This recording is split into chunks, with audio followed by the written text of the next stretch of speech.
最近，董小姐和施家斯闹得沸沸扬扬，在舆论上引起了很大的争议。为孩子铺路这件事情又被推上了风口浪尖。今天我们不聊医疗，不聊公平，来看看这起事件中的当事人，他们的心路历程是怎样的，还有聊聊这病态的家庭关系。我们总说可怜天下父母心，可当这份苦心和半辈子织成的关系网变成了孩子铺路的工具，最后换来的可能是一个永远长不大的婴儿和对社会的伤害。我有个博士朋友，他老婆是高中老师，几个月前他跟我说，很多有钱人在教育上的投入非常的疯狂，就是明知道不可能回本也死命的卷，能为奥数班抢前排座位花上几万块，一个寒暑假能花上几十万，这可能是普通人几年的收入。我们有句古话是肥水不流外人田，如今碰到了现代教育。今天让我们带着一些传统文化来看看这病态的家庭关系。大家有在大众点评上看到一个月要几十万的月子中心吗？这种孩子的出生都是伴随着各种的祝福。记得网上流传的一个推文，照片上是一个孩子，身边有5、6本护照，还有千万的银行账户，配文是：孩子，人间是温暖的，父母已经帮你尝试过了。有见过植物园里种植的名贵兰花吗？每天都需要用滴管精准的浇水，用遮阳网来过滤太阳光，避免过度照射，还要精确的控制温度跟湿度。他们被同学抢了橡皮，班主任第2天就换了全班的座位表。当普通人还在说我想要买这个玩具，他们的人生早就安装好直达电梯，所有的物质需求都能被立刻满足。最让人羡慕的还不是物质的方面，而是情感上的服务。和同学吵架，同学转学；暗恋失败，送巴黎散散心；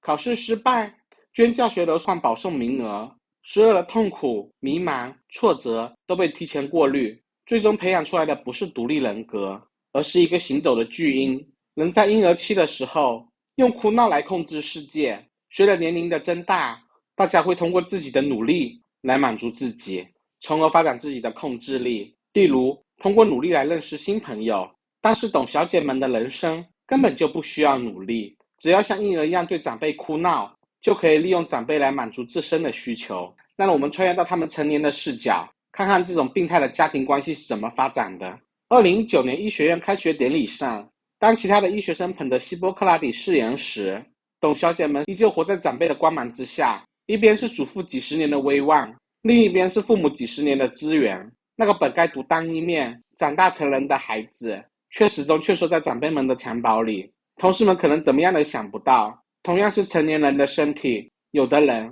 只有刚出生婴儿般的灵魂。他们可能也听说过努力这个词，只是听社交媒体说过，但自己从来没有尝试过努力是什么样的感觉。当普通人为了转正熬夜改方案时，他们的努力是半夜10点钟给叔叔发条信息，30多岁了还用奶瓶喝人生这杯酒。当他们向长辈们诉说潮水一样的委屈时，多少长辈又能狠得下心呢？我听说过退休的教授连夜翻通讯录，长辈们当然也知道这是向孩子投喂果了糖的砒霜，可有什么办法呢？毕竟几十年都过来了，难道现在开始不管他们吗？于是德高望重的长辈们半夜里书写推荐信，像是在给30多岁的婴儿换尿片，然后就是这隔着2代人的尿片，腐蚀着整个行业的结构。当这些年轻人走进手术室时，手里握着手术刀，就好像3岁的时候他们手里握着的棒棒糖。一个健康的人从小就要控制着自己去学会走路，去奔跑，